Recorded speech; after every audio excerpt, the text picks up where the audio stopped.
Mga isyong napapanahon. Mga kwento ng lipunan na dapat mong malaman. Your Honor, hindi ko na po alam kasi bata pa lang po ako. Sisilipin, hihimayin at tatalakayin. Po tayo magiging katulad ng ibang bansa na very dysfunctional ang family. Samahan niyo kami tuwing araw ng linggo, alas 12 ng tanghali, para alamin ang bawat katotohanan sa likod ng kontrobersya.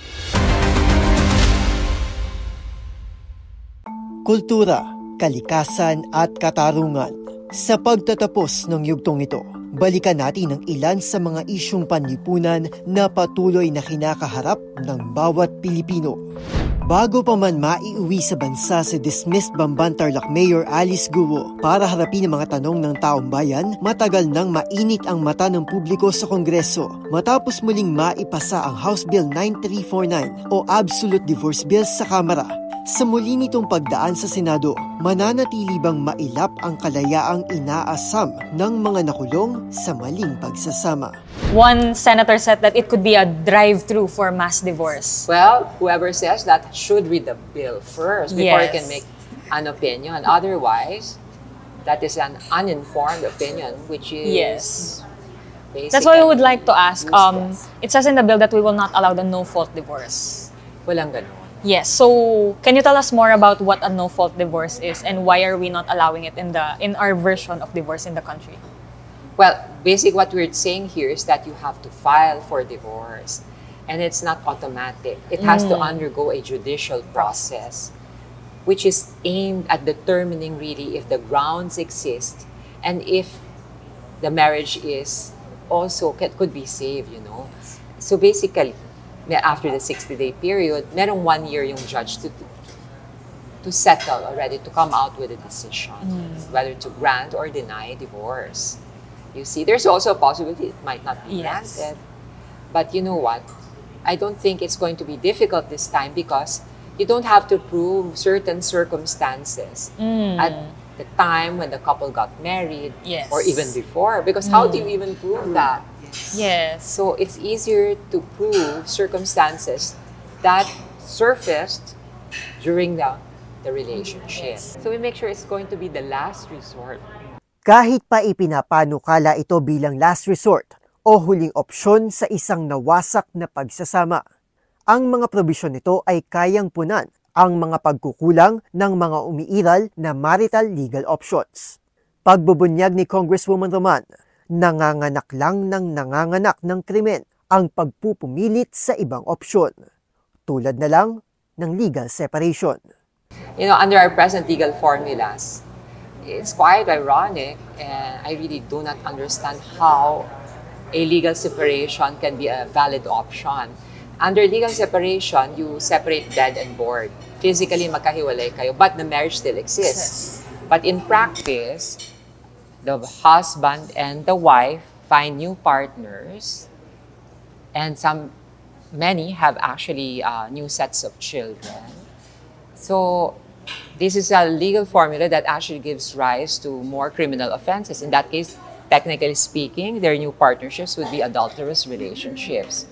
Habang sa annulment, napipilitan anyang manlinlang ang mga mag-asawa para lang kilalanin na sa simulat sa pool ay hindi na valid ang kanilang pag-iisang dibdib. Bagay na karaniwan ay mahirap patunayan. Hindi katulad ng legal annulment, my gosh. Yes. Yun din, another question. You have to prove that there was psychological incapacity, and you have to pretend, you have to lie. You're actually encouraging those behaviors just so you can get your desired results. And you have to pretend that you never loved one another or that marriage did not exist from the very start. But hindi naman totoo yun. So if the marriage never existed at the start, what do you call the children that were born out of that relationship? Children born out of wedlock. Kasi kung walang marriage. So isa rin yung tanong ko, how would those children feel? Now, my parents pala never really got married. I find it, sorry to say, quite hypocritical. Ang tanong ngayon, hindi ba pwedeng mag-coexist ang divorce law at iba pang mga existing laws sa bansa?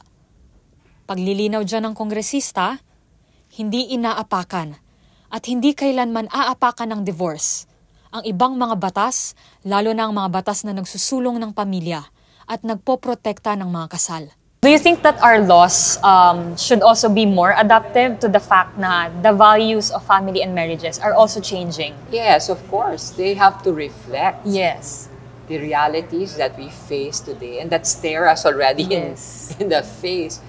So you can live in La La Land if you want and be left behind as the community of nations around the world progress. The Philippines cannot pride itself as being the only country Yes. where divorce does not exist. You cannot wear that as a badge of honor. Sa kabila ng mga umiiral na batas laban sa diskriminasyon, nananatiling mailap ang pagtanggap ng mga Pilipino sa LGBTQIA+ community. At bagamat pinangungunahan ng Quezon City ang pagyakap sa rainbow community, may katiyakan ba na mananatili silang ligtas sa labas ng lungsod? Ano ang magsisilbing kalasag nila sa gitna ng makupad at matinik na laban ng SOGIE-SC Bill sa Kongreso? Mahigit 2 dekada. Yan ang bilang ng taon simula ng unang maghain ng kauna-unahang anti-discrimination bill sa bansa noong taong 2000 o ang panukalang batas na kumikilala sa mga uri at forma ng diskriminasyon base sa sexual orientation at gender identity ng isang individual at layong protektahan ang sinumang maging biktima nito. Nasundan ito ng iba pang mga panukalang batas, gaya na lamang ng Senate Bill 165 o ang Employment Non-Discrimination Bill of 2004, Senate Bill 11 o ang Anti-Gender Discrimination Bill, Senate Bill 1559 o ang Anti-Sexual Orientation Discrimination Bill, at Senate Bill 1022 o ang Anti-Discrimination Bill. Ngunit wala ni isa rito ang nakalusot at lahat ay ibinasura ng Senado. Noong 2017, tsaka lamang na-introduce ang unang SOGIE House Bill noong 17th Congress. Ang House Bill 4982 ay lumikha ng kasaysayan bilang kauna-unahang anti-discrimination bill na nakapasa sa pangatlo at huling pagbasa sa Kamara at naaprubahan ng House of Representatives. Gayunpaman, umabot na ng 2019 at nagtapos na ang 17th Congress ay hindi pa rin naisabatas ang panukalang ito. Dumaan ang 18th at 19th Congress at patuloy pa rin ang pagre-refile ng mga SOGIE bill. At kalaunan lamang, taong 2002, naipasa ng Komite ng Gender Equality sa Senado at kilala na ngayon bilang SOGIE-SC Bill, ang Senate Bill 1600. Nakapanayam ko si Bataan 1st District Representative Geraldine Roman ukol sa estado ng bill na ito. Kilala sa bansag na equality champ, si Roman ay isa sa mga nangunguna sa laban para sa LGBTQIA community sa Pilipinas. Gumawa rin ito ng ingay sa media bilang kauna-unahang transgender politician na mahalal bilang mambabatas sa kasaysayan ng Philippine Congress noong 2016. Sa aming panayam, ibinahagi ng kongresista ang naging takbo ng laban ng panukalang batas na ito, lalo na sa mga sangay ng gobyerno. The ultimate dream of the LGBTQIA community in the Philippines is the passage of the SOGIE-SC Equality Bill, which is basically an anti-discrimination bill based on sexual orientation, gender identity and expression, and sex characteristics in the field of work, studies, government services, as well as access to commercial and public establishments and accommodations. Yun lang yun. This is not a same-sex marriage bill. This is not a gender recognition bill. This is not an infringement of religious freedom. And it's respectful of parental authority to raise children according to each family's religious beliefs. What it seeks, though, is basically to guarantee that there won't be discrimination at the workplace, in schools, reception of government services, and public establishments and accommodations. So this is the ultimate dream. But it's been 24 years of discussions where lies have been thrown at the SOGIE-SC Equality Bill. It has been accused of being so many things that it is not, like what I just mentioned. But these 24 years have served to open the eyes of legislators to what the bill is and what it is not. We know that it is simply an anti-discrimination bill. Yes. And that it will benefit all Filipinos because all Filipinos, all human beings have SOGIE-SC, not just members of the LGBT community. In fact, if you get discriminated against because you are straight at your workplace, you can use this bill. 2024 na at tahimik pa rin ang Senado ukol sa bill na ito. Gayunpaman, Nananatiling maingay ang lansangan. Mainit ang usaping ito. Ngunit kasabay nito ay ang patuloy na nag-aalab na kagustuhan ng mga miyembro ng komunidad na maipasa na ang SOGI SC Bill. At sa likod nila ay mayroong mga maliliit na hakbang na handang umalalay at sumaklolo at pilit na lumilikha ng mga ligtas na espasyo sa mga miyembro ng komunidad. Sa kabila ng kakulangan ng national law sa bansa, ang mga local government units ang nagsusumikap na gawing inklusibo ang mga espasyo sa kanilang mga nasasakupan. At isa na dyan, at marahil ay nangunguna rin, ay ang pamahalaang lungsod ng Quezon.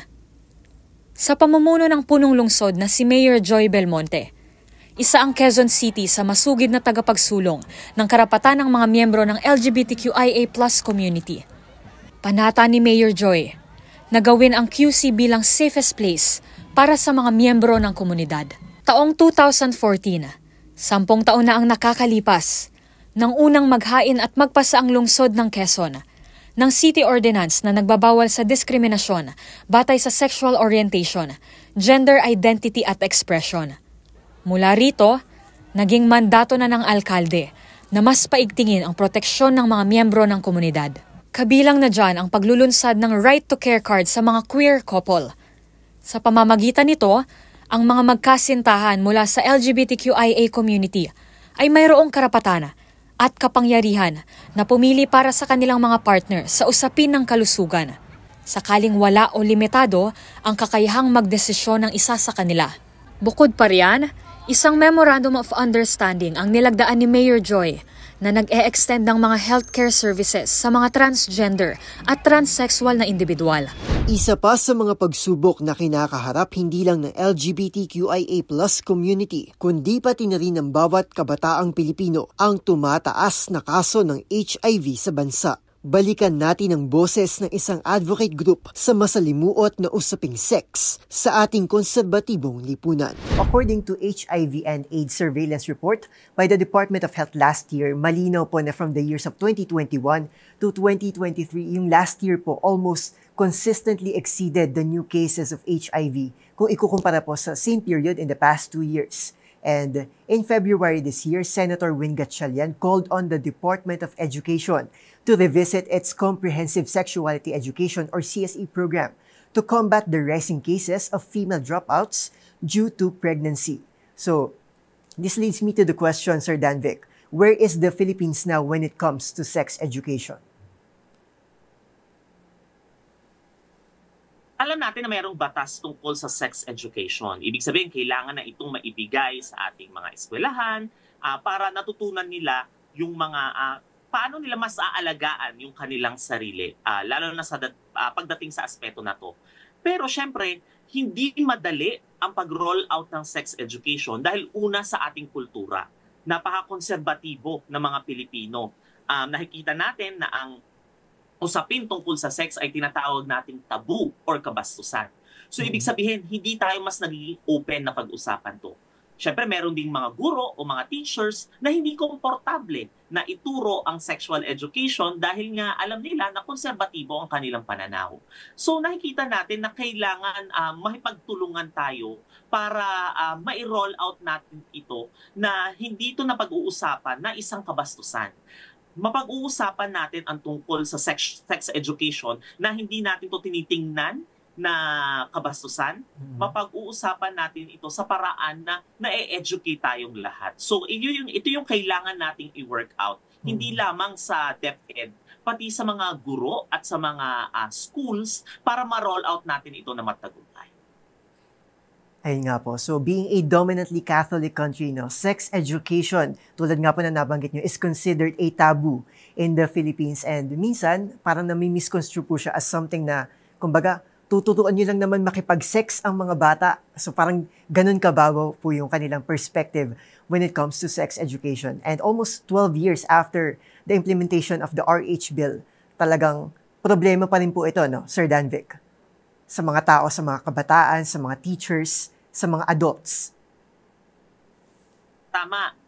nakikita pa rin natin ito na problema kasi nakikita din natin sa mga kaso na nagkakaroon ng HIV sa Pilipinas, ang pinakamataas ng paglago ng cases ay nasa 15 to 24 years old.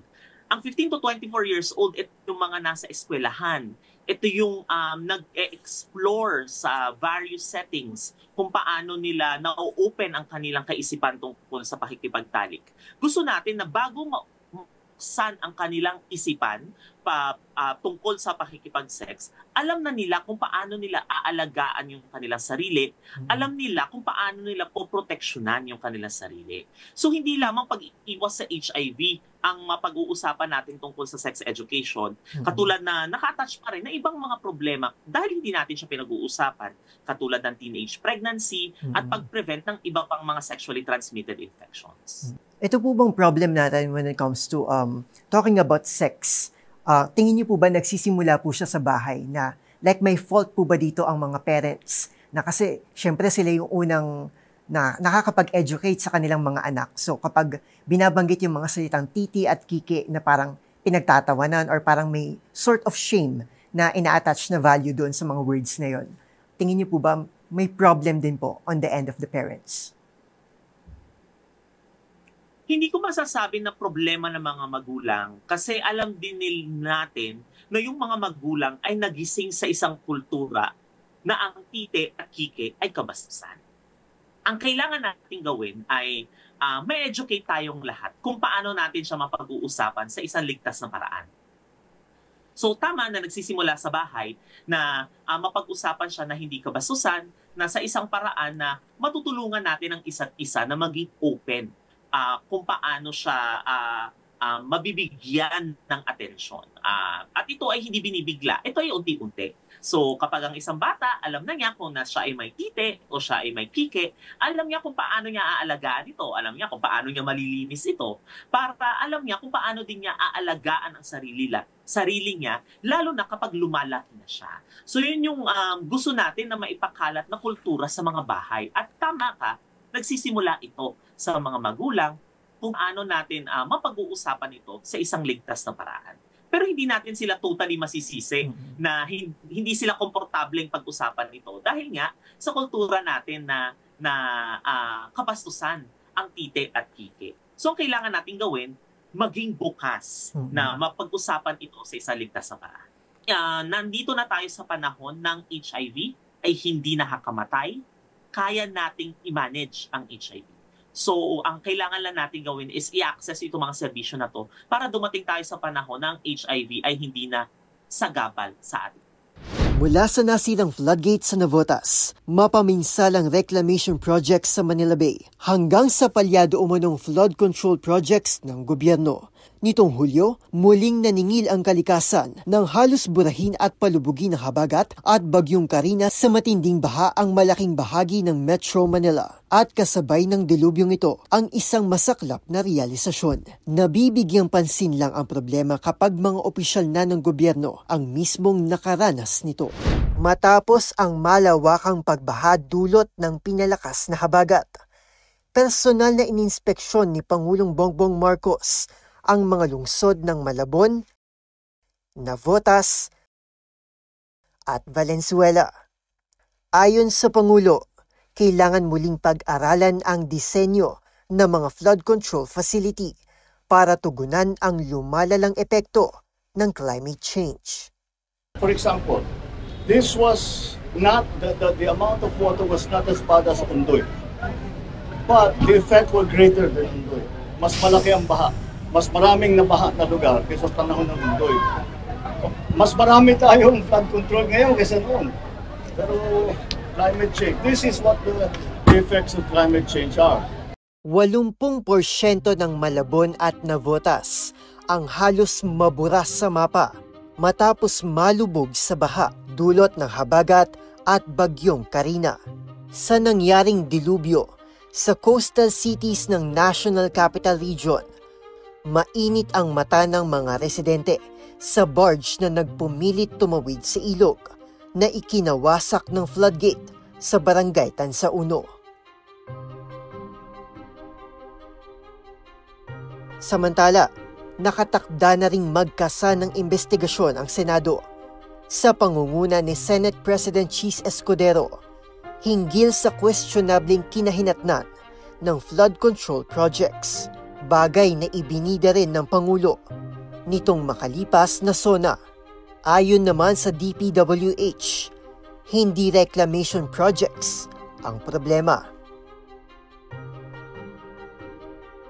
Sino nga ba ang dapat talagang papanagutin para makamit ang katarungan? Ang nagpatakbo ng barko. Yan, binibira nila, pinipilit na makapasok, sisira na ang gate. Ang publiko na wala umanong disiplina sa pagtatapon ng basura. Yung pumping stations natin, marami na. Yun, nakaproblema lang. Sana matuto naman ng tao, huwag kayong magtatapon ng basura dahil yung basura, yun ang nagbara doon sa mga pump natin. Kaya hindi kasing effective na pwede. O ang gobyerno na tila hindi natuto sa mga nakalipas na delubyo. 15 years, for 15 years, I think na-stop yung dredging and desilting operations sa mga rivers natin. Kaugnay pa rin ng mga pagbaha sa National Capital Region, naungkat din sa Kamara ang nasa higit 500 na iligal na mga estrukturang nakatayo sa loob ng protected landscape at isa sa mga flood defense ng Metro Manila, ang Upper Marikina Watershed. There were sentiments that the part of the reason why tumatagal po at nahihirapan ang ahensya sa pagpapaalis ng mga illegal structures na to is because they are owned by rich personalities and corporation. Thoughts on this, Yusek? Wala akong figures that they are owned wholly by rich personalities. Definitely meron yan. We see that on the ground. But it won't be limited to just big corporations and rich people. There are also illegal structures made by regular folks, no? And for example, I can mention to you that the single most important activity that converts forest land into something else is not illegal logging or quarrying. It's the conversion of forest land into agriculture. And these agricultural lands are not owned by rich people. They were converted by farmers in the area that need livelihood to sustain their own families. And so it's not, again, black or white. You are illegal. How can I tell a farmer, for example, that you cannot clear out this forest and leave your family poor and without any food? So, ang gusto kong sabihin dito ay dapat yung approach natin is more integrated. Yes, we have laws to guide us, but it's not always you're doing something illegal and therefore you should be out of there. The development of a natural resource like forest land goes beyond just implementing the laws. Now, we will have to understand why they're there. Why are they converting this resource that to us is precious, but to them, forest land where they cannot get any livelihood from is not important, and that it has to be converted into something else. No, so I don't know if it's fair to say that the solutions are not always legal. Siguro that's what I wanted to say, and that there are more meaningful and long-lasting solutions beyond just determining who is right or wrong, no, in particular situations. Just to wrap up this subject, sa usapin po ng pagpapaalis ng mga illegal structures, where are we in terms of percentage or the goal na nafe-feel na po ng tao na may solid and consistent actions on the ground? Mahirap magsabi ng numbers dyan, but definitely we continue to coordinate with the LGU, lalo na in the Upper Marikina Watershed. And it's because sila yung nasa ground and they know what is harming the environment for sure. Yeah, by being strict with the laws and the guidelines that we have in DNR, it does help, but definitely yung coordination. Without any coordination with stakeholders on the ground, even if we are on the side of the law, nothing will happen. And therefore, yung cooperation ng LGU, which sometimes, no, admittedly, yung LGU nga yung nandun sa kabilang side, no, because they're trying to protect their own communities. Yun yung nagpapahirap dun sa situation. Okay, so how about the rehabilitation process? Research said that it would take 10 to 20 years to fully restore the forest land. So how are we moving forward in this aspect? Nasa year number 1 na po ba tayo or hindi pa nag-roll out yung bilang ng taon? Kasi kung ulitin ko nga po, 2017 pa nung nagkaroon ng massive call to rehabilitate this land. We cannot speak for the administrations prior to this one, no? Because we only started in 2022 with Sec. Tony Loizaga. But what I can tell you is that we have a different strategy this time. We have a goal, a very clear goal of reforesting in the Upper Marikina watershed 3,000 hectares, no, before her term ends, no, in 4 years' time. This is a big effort. It will entail planting 3 million trees in the Upper Marikina watershed, something that we cannot do alone as government. And therefore, the strategy that Sec. Tony has taken is to actually do this work with like-minded organizations, NGOs in the area, the LGU, government agencies like DPWH, and the private sector. We have come to realize that if reforestation is only to be done by government, hindi natin matatapos ito. But there are other like-minded organizations that can help. And I think this is the strategy that we are taking, not only for the Upper Marikina watershed, but for all other reforestation efforts moving forward. Nito lamang Agosto, patong-patong na pasakit ang gumulantang sa mga ordinaryong manggagawang Pilipino. Mula sa bagsak na ranggo ng Pilipinas sa usapin ng work-life balance, plano ng Senado na bawasan ang non-working holidays hanggang sa nakakainsultong 64 pesos na food poverty threshold na iniulat ng National Economic and Development Authority o NEDA.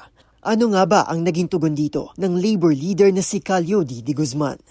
Alam mo, nagugulat ako kung bakit sinabi yan ni President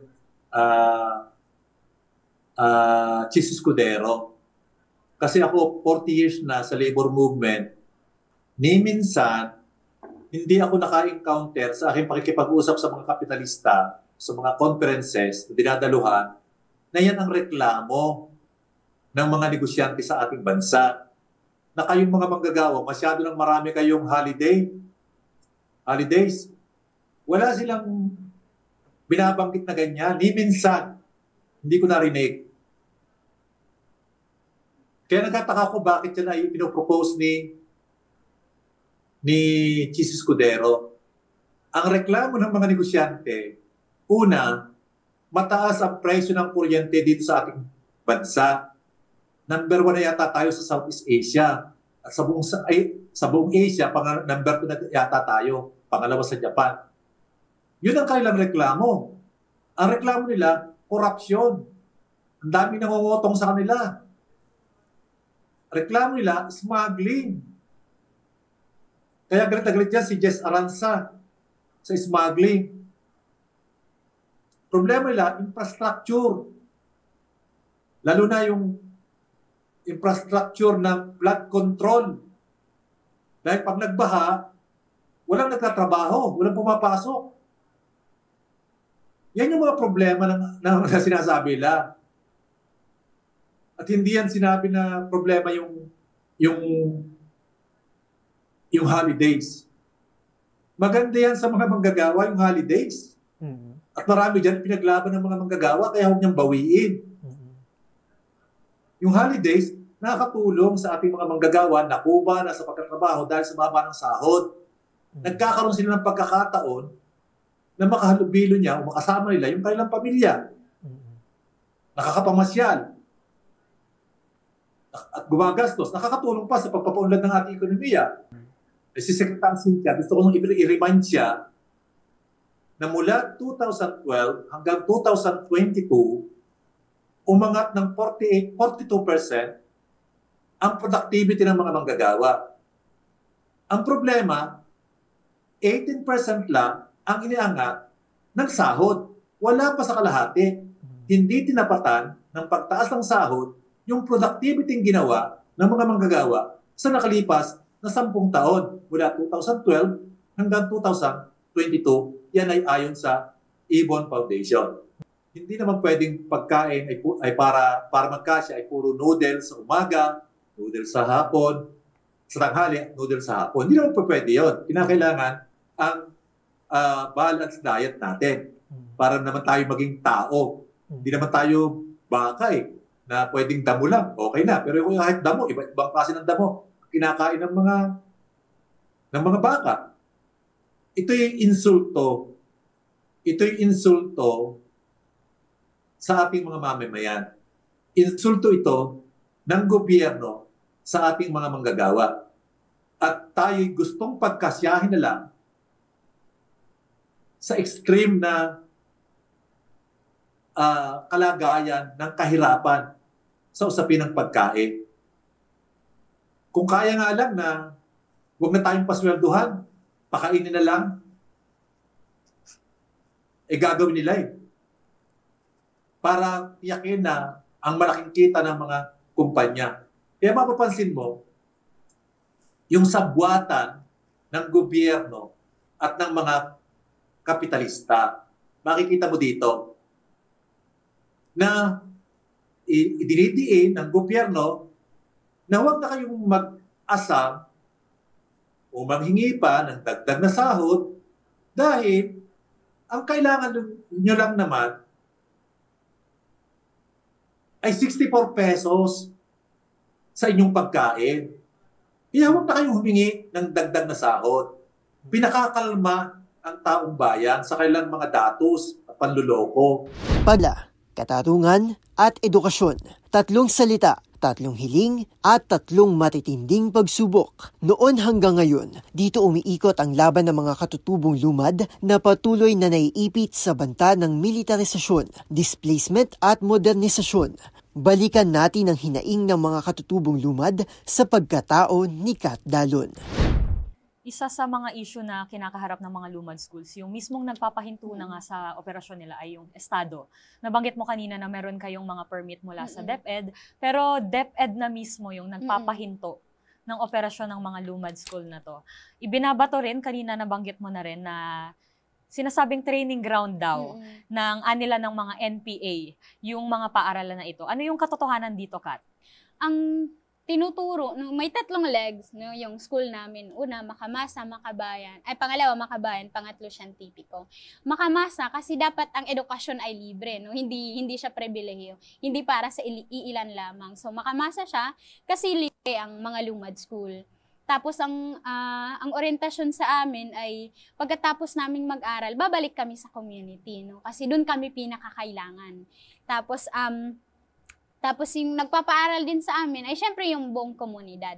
Tapos Makabayan siya kasi pinag-aaralan namin yung kalagayan ng lipunang Pilipino at ang para sa amin, no, ang matutong magbasa at sumulat ay bahagi siya ng pinakamataas na forma ng pagdepensa namin sa lupang ninuno. Tapos ang pagdepensa namin sa lupang ninuno ay pagdepensa sa soberanya ng lipunang Pilipino. Kasi yung nangaagaw sa mga lupang ninuno namin ay mga foreign companies, no, mga multinational companies. Tapos scientifico siya kasi tinuturuan kami maging akritical, no, sa lahat ng bagay, no, ng konkretong pagsusuri sa konkretong kalagayan, lalo na sa mga human rights violation, no. Kailangan namin itala kung anong oras, kailan nangyari, ano ang nangyari, para mas maging konkreto kami dun sa mga data. Tapos so yun yung tinuturo, no, dun sa mga lumad school. Tapos yung sa agriculture, kasi mga magulang namin ay magsasaka, so kami rin ay mga magsasaka. So bahagi ng daily routine namin ang magsaka, no. Tapos kasi kailangan magkaroon ng food security sa mga community at sa mga schools mismo. Tapos bago magkaroon ng food security, kailangan muna maging sustainable yung agriculture. Tapos yun yung ginagawa namin. Tapos yung pangalawa, sa health, no? Kasi madalas sa mga lumad communities, no, common to, no, sa mga IP communities sa buong Pilipinas na malayo talaga sa ospital at deprive kami sa basic social services. So, yung tinuturo, marami sa mga kaklase ko ang marunong mag-opera ng sis, magbunot ng ngipin, magtuli, nag-aaral kami kung paano mag-acupuncture, gumawa ng mga gamot, kasi ito yung pinakapangunahing pangangailangan sa mga community. Tapos, sa academic, no, English, Math, Science, pinag-aaralan namin to kasi mahalaga to eh. So, parang, halimbawa, yung English, hindi siya nagagamit sa pang-araw-araw na buhay namin. Pero kailangan namin siyang pag-aralan kasi yung mga kontratan ng mga mining companies ay nakasulat sa wikang English. Diba sa isang lipunan, hindi dapat magiging isang batas ang batas na hindi naiintindihan ng kanyang mamamayan. Pero sa Pilipinas, lalo sa mga community namin, ay nakasulat sa wikang English yung mga bagay-bagay. No, yung mga batas, no, so kailangan naming maintindihan yun. Kaya kami nag-aaral ng English. No? So, ayun. May mga nag-ooperate pa ba na lumad schools ngayon sa Mindanao? Kung may mga nababalitaan? Pandemic noon, nagkakaroon ng educational crisis yung buong Pilipinas. Tapos, pinasara no, ng Administrasyong Duterte yung 216 na lumad schools sa buong Mindanao na pinaghirapan ng mga komunidad. Sa pananaw mo, bakit tina-target yung mga schools at bakit ito pinapasara? Una, hindi mag-i-exist, no? Hindi iluluwal ng mga komunidad ang mga lumad school kung may mga eskwelahan sa mga komunidad namin.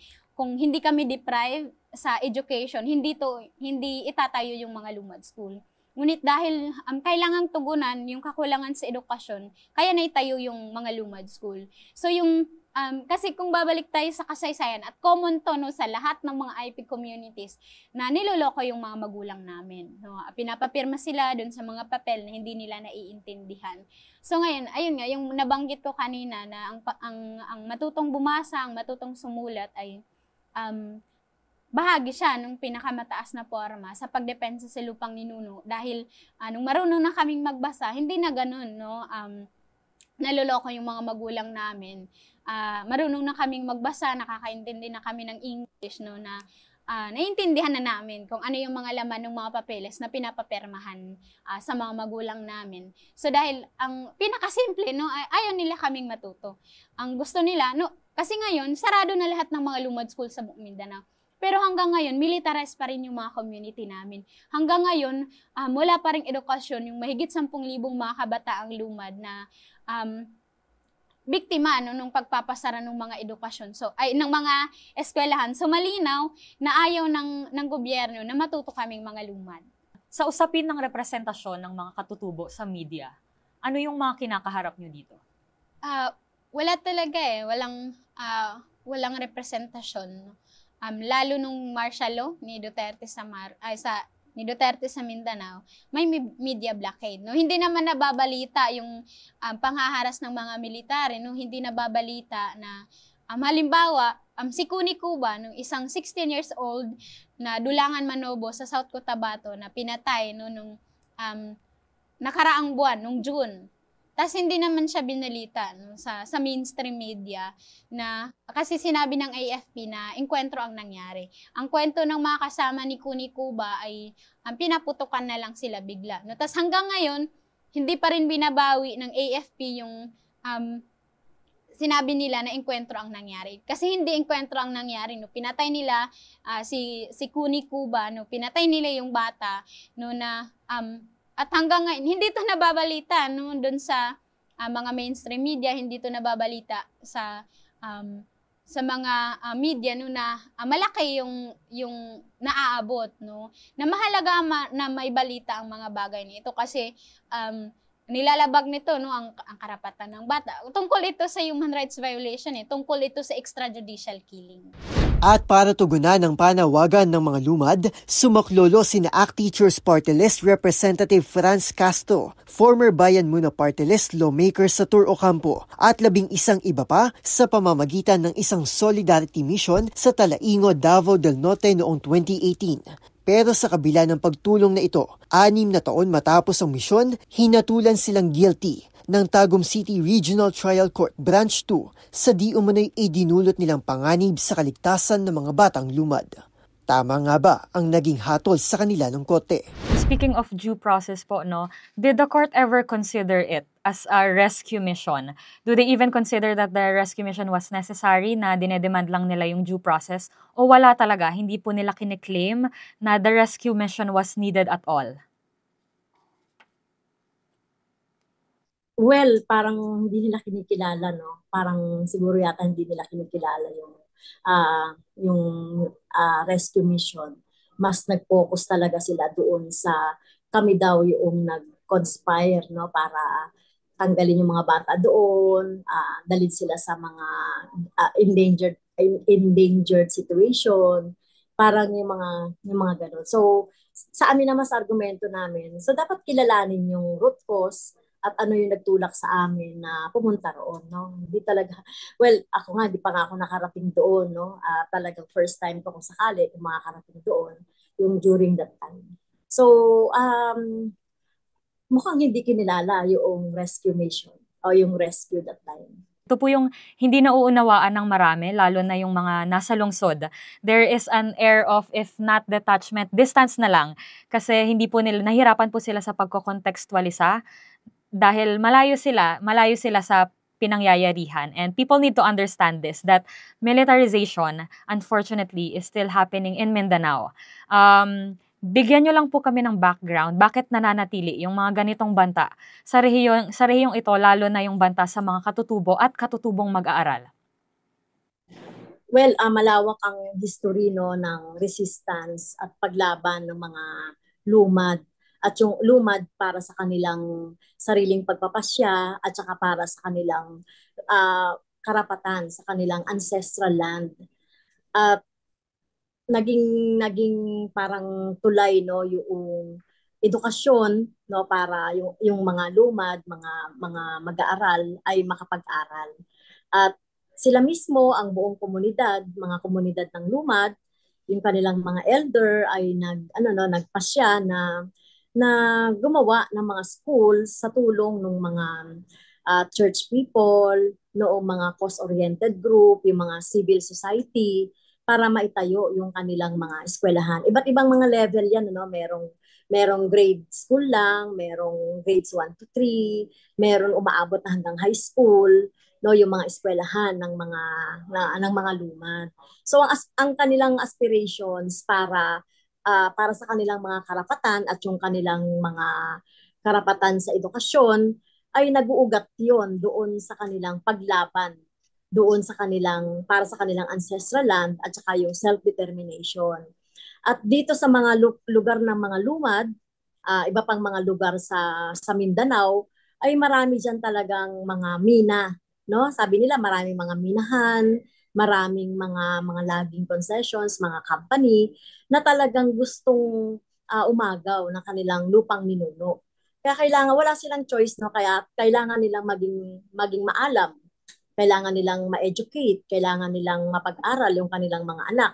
Kasi sila nga, di ba, yung mga elders, yung mga matatanda, ay hindi nakapag-aral, so hindi nila alam yung mga karapatan nila. So yun ang yung ugat nung paglaban ng mga lumad sa mga gustong umagaw nung kanilang lupang ninuno at hindi gumagalang doon sa kanilang kultura, doon sa kanilang tradisyon, tsaka yung kanilang karapatan para sa self-determination.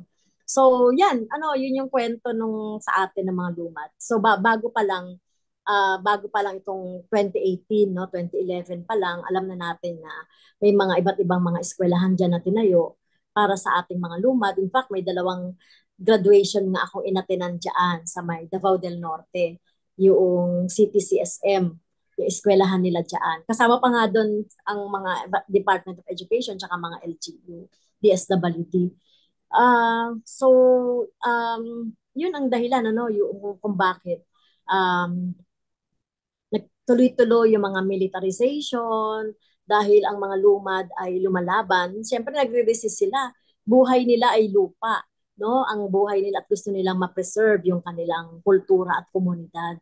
Kaya talagang lumalaban sila. Kaya nananatili yung militarisasyon. At itong mga militar naman ay pinoprotektahan yung mga malalaking minahan, yung mga malalaking kumpanya na nandoon, no, na nagmimina sa kanilang sariling lupain. At kasabay ng pag-usbong ng social media bilang isa sa mga pangunahing bahagi ng pagkataong Pilipino ay ang pagsilang sa disinformation at sa kinatatakutang paghahatol ng mga netizen, ang cancel culture. Now, moving forward, Doktora, let's try to dig deeper. Silipin naman po natin yung mukha ng cancel culture among the Filipinos. So, nitong 2022 presidential elections, nakita po natin kung paano nahati sa dalawa ang mga Pilipino, nahati sa uniteam na pinagbibidahan nila Pangulong Bongbong Marcos and VP Sara Duterte and mga kakampings, ika nga nila, na under ni dating Vice President Leni Robredo. Parehas po na side ang nagsasabi na sila yung tama na mali yung kabila and vice versa. Having said this, Doktora, would you say that cancel culture could also just be a result of an unfortunate series of misunderstandings at kung sino man yung mas malakas yung impluensya, yung side niya ng kwento, yung titingnan bilang totoo? So basically, is cancel culture a battle of who is the better storyteller? Actually, totoo yun. Malaking factor kung sino yung talagang magaling maglahat ng kanila o magsalarawan ng kanilang istorya. Kasi kung paano sasabihin ng isang pagkakamali ng isa, malaki ang epekto nito. Like for instance, isang bagay lang sabihin na, eto, ganito yung ginawa nitong kakampings. Eto, ginawa nito ng grupo ni Sara. Parang ganon. Alam mo, syempre, kung ako kakamping, ang mindset ko tungkol sa kakamping. So talagang talagang I will go all the way para suportahan kung sino yung talagang nasa sa puso ko, regardless kung may mali o wala. Pero kung umabot sa punto na talagang pag nilahad ng isa na ganito talaga yung mga pangyayari, kahit hindi mo alam kung they are fake news or whatever, pero it was presented in such a way na talagang hindi pinapakita talaga at kunyari may mga ebidensya pa sila, kumisan talagang maapektuhan ka eh. In fact, if I remember right, merong isang, may isang, hindi ko alam kung anong klaseng siya sa, debate siya, ng among mga youth. Tapos ngayon nakikinig lang kami, I think it's a podcast, if I remember right, na nakikinig ako noon. Alam mo, lahat ng tanong, may sagot sila. Kaya pag ganun, parang, kung ano yung, in a way, I am being gaslighted to doubt my opinion tungkol doon sa taong ginugusto ko. Dahil kasi, ang gagaling ng pagsasalita nila. Kaya, ang mangyayari, it's a sort of manipulation na babaliktad ako. Dahil kasi natinig ko yung ganito pala talaga yung nangyayari, bakit ganun? So, it's a form, remember when you tell a story, tapos umabot sa ganitong punto, it's an insidious manipulation wherein ikaw naapektuhan, it creates confusion and doubt dun sa mga perspective mo na kakampi mo itong supposed to be na grupong sinalihan mo. So, doon nagkakaroon talaga ng sabihin natin, malaking epekto kung paano na ilalahad or napagtatanggol isang sabihin na natin, gustong sirain. To that, Doktora, gusto ko lang pong i-clarify lang din po kasi marami po sa mga kababayan natin ang nabibiktima pa rin po ng disinformation and fake news. Does this mean po na hindi po nila kayang i-decipher kung alin po yung credible na sources or talagang magaling lang po magkwento yung nagsasabi ng kwento kaya parang yung napapaniwalaan ng mga biktima? Okay, siguro kung may studies about how Filipinos are gullible, baka mamaya sabihin ko 40 to 50% of the Filipinos are very gullible sa mga ganyang istorya. Kumisan, diba, ang galing ang tawag dito, ang galing lumaki ang isang balita. Ano pag sinabing ganito na yung balita na itong si artistang ganito pupunta ng Amerika, automatic may formulation. Kaya pupunta na Amerika yan, baka magpapa-abort dahil kasi buntis siya. Isa madalang babakasin lang. Diba? Parang tapos ngayon, may maniniwala ka agad doon. kahit na kung sino, because of the fact na yung tendency for us to be so gullible for reasons na may mga tao kasi na talagang instead of going to work or instead ng talagang may pinagkakaabalahan sila ng tama, mas nabibigyan pansin nila yung mga istorya or napupulot nila. Kaya nga kumisan masyado tayong bothered pag may mga chismis kasi kumisan ang dali nating mahikayat or maniwala sa mga ganyang factors. Tip of the iceberg. Sa patong-patong na isyong kinakaharap ng lipunang Pilipino, malayo pa ang lalakbayin natin para mahanap ang sagot sa ating mga tanong.